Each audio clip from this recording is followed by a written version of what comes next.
Hi everyone, মাঝখানে কিন্তু ঠেকুয়া ভীষণ ট্রেন্ডিংয়ে উঠেছিল, তাই আমি ভাবলাম ঠেকুয়ার রেসিপি তোমাদের সাথে শেয়ার করি। এখানে আমি নিয়েছি 500 গ্রাম আটা, 250 গ্রাম ময়দা, 500 গ্রাম চিনি, 250 গ্রাম সুজি,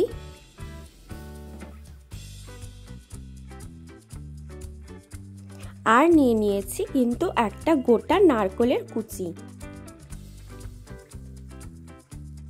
আর 1 কাপ মতন ঘি নিয়েছি। ঘিটা কিন্তু পুরো গলিয়ে নিয়েছি। আর নিয়েছি হচ্ছে মৌরি। নেক্সট আমি যেটা করলাম, একটা পাত্রের মধ্যে আমি সব উপকরণকে একসাথে নিয়ে নেব। তোমরা কিন্তু অবশ্যই মাথায় রেখো, ভালো ঠেকুয়ার খাস্তা তখনই হবে যখন তুমি কোয়ান্টিটিগুলো ঠিকঠাকভাবে নেবে। যত ব্যালেন্স কোয়ান্টিটি হবে তত কিন্তু ঠেকুয়া খাস্তা হবে। তো দেখো, একটা পাত্রে আমি সব কিছু নিয়ে নিয়েছি। এবার সব কিছু দেওয়ার পরে কিন্তু আমি উপর থেকে গরম ঘি ঢেলে দিলাম। আসলে আমার আগের পাত্রটা এত ছোট পড়ছিল, কারণ আমার কোয়ান্টিটি অনেকটা, সেই জন্য আমি এই বড় পাত্রটা নিয়ে নিয়েছি। ঘিটা দিয়ে কিন্তু ভালো করে আগে মিশিয়ে নিতে হবে। আগে কিন্তু জল দিতে হবে না, ঘিটা দিয়ে কিন্তু ভালো করে দেখবে গুঁড়ো গুঁড়ো হয়ে গেছে। তারপরে একটু নুন দিয়ে আবার ভালো করে মেশাতে হবে। পুরো গুঁড়ো গুঁড়ো হয়ে যাওয়ার পরে, ঝুরঝুরে হয়ে যাওয়ার পরে, তারপরে অল্প অল্প জল দিয়ে কিন্তু ভালো করে আটাটা মাখতে হবে। অল্প অল্প করে কিন্তু জল দিয়ে মাখবে, এক গাদা বেশি জল দিয়ে দেবে না। আর ঠেকুয়ার আটা যেটা মাখাটা হয়, ডোটা কিন্তু খুব শক্ত হওয়া দরকার। ডোটা কিন্তু নরম হয়ে গেলে ঠেকুয়া কিন্তু ঠিকঠাক হবে না। ডোটা যত টাইট করে মাখবে তত কিন্তু ঠেকুয়া ভালো হবে। এই ক্ষেত্রে কিন্তু শেপ দিতেও অনেক সুবিধা হয়। এই আটাটা মাখতে কিন্তু আমার বেশ অনেকক্ষণ সময় লেগেছিল, আর অনেকই পরিশ্রম লেগেছিল, কারণ অল্প পরিমাণ করে জল দিয়ে এতটা কোয়ান্টিটির আটা মাখতে কিন্তু অনেক ধৈর্য আর পরিশ্রমের দরকার হয়েছিল। তো দেখো, আমি কিন্তু অল্প অল্প জল দিয়ে শক্ত করে ডোটা মাখার চেষ্টা করছি। আমি এই জন্য পুরো মাখার ভিডিওটাই আমি শেয়ার করেছি। ডো যত টাইট হবে তত কিন্তু ঠেকুয়ার উপরটা খাস্তা হবে, আর ভিতরটা কিন্তু বেশ সুন্দর থাকবে, খেতে কিন্তু খুব ভালো লাগবে। খুব খাস্তা যদি ঠেকুয়া বানাতে চাও তাহলে কিন্তু এরকম করেই বানাতে হবে। আমি কিন্তু ডোটা রেডি করে নিয়েছি। এবার দেখো, একটা প্লেটে আমি অল্প ঘি মাখিয়ে নিলাম। ঘি মাখালাম এই কারণেই, আমি যখন ঠেকুয়াটা রেডি করব একটা শেপ দিয়ে, যাতে কোনো রকম কোনোভাবে আটকে না যায়, সেই জন্য আমি প্লেটে ঘি মাখিয়ে নিলাম। আর এগুলো আমি ইউজ করেছি শেপ দেওয়ার জন্য, একটাই ইউজ করেছি। তো দেখো, এবার আমি শেপ দিয়ে নিচ্ছি।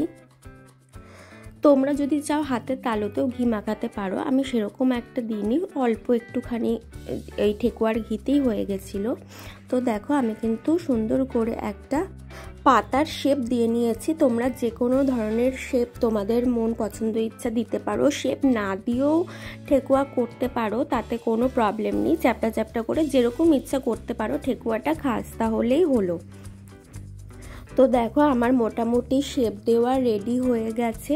আস্তে আস্তে আমি শেপে নিয়ে এসেছি। দেখো, আমার ঠেকুয়াটা কত সুন্দর শেপ হয়ে গেছে।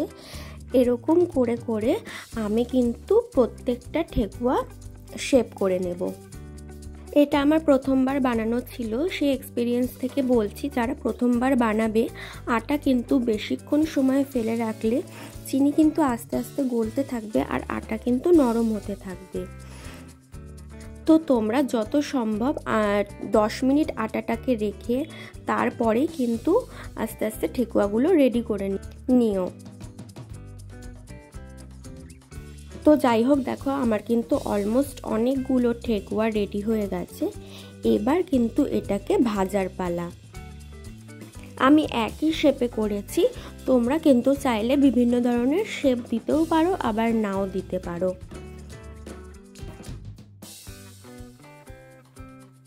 তো প্রথমে কড়াইতে সাদা তেল দিয়ে দিলাম অনেকটা, যাতে ডিপ ফ্রাই হবে, সেই জন্য অনেকটা কোয়ান্টিটিতে কিন্তু তেল তোমাদের দিতে হবে। তারপরে তেল গরম হয়ে গেলে কিন্তু আস্তে আস্তে ঠেকুয়াগুলো ছেড়ে দিতে হবে।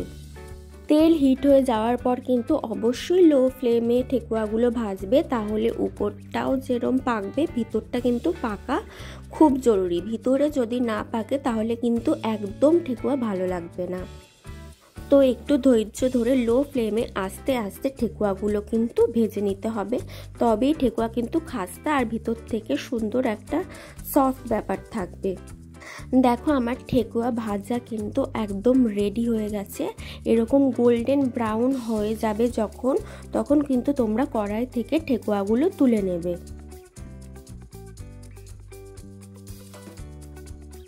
ব্যাস আমার ঠেকুয়া কিন্তু ডান। সত্যি কথা বলছি, এই ঠেকুয়াগুলো কিন্তু দুর্দান্ত খেতে হয়েছিল। তোমরা কিন্তু অবশ্যই বাড়িতে ট্রাই করে দেখো, তোমাদের কিন্তু ভীষণ ভালো লাগবে। আর আমার ভিডিওটা যদি ভালো লাগে লাইক শেয়ার আর আমার চ্যানেলটাকে অবশ্যই সাবস্ক্রাইব করে দিও।